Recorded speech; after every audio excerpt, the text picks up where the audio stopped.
Naranasan ni Jake Cuenca ang makulong sa Mandaluyong City Jail sa loob ng ilang linggo, kasama ang mga tunay na preso.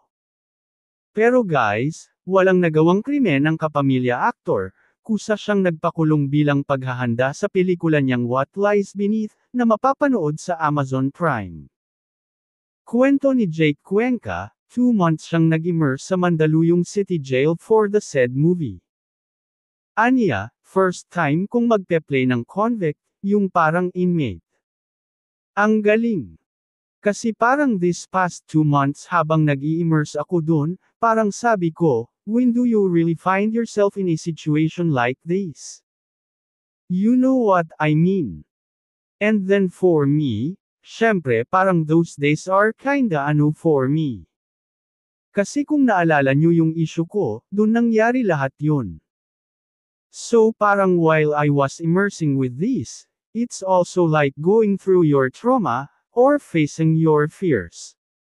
So, sabi ko, preparation pa lang nito, talagang na.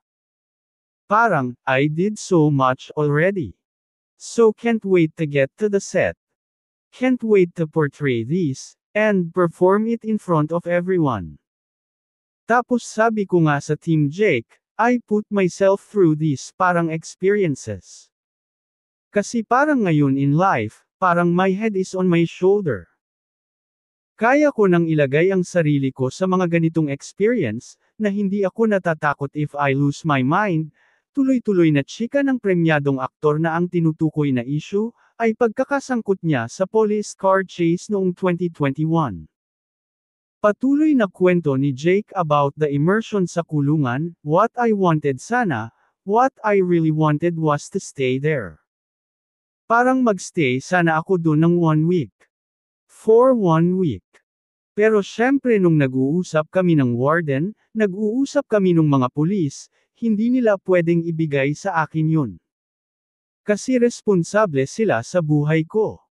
So I asked them, paano ako makakapagkumporme sa sistema nyo diba?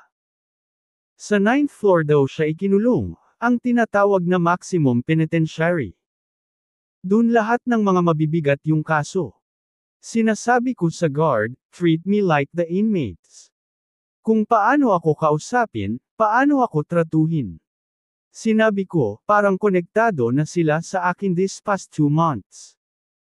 So sabi ko, I'm really gonna dedicate this performance, this portrayal to all the guards, all the inmates of Mandaluyong City Jail. But more importantly for all the inmates na nakulong for something they didn't do. Mga inosente. Kasi that's what this role is about, say pa ni Jake.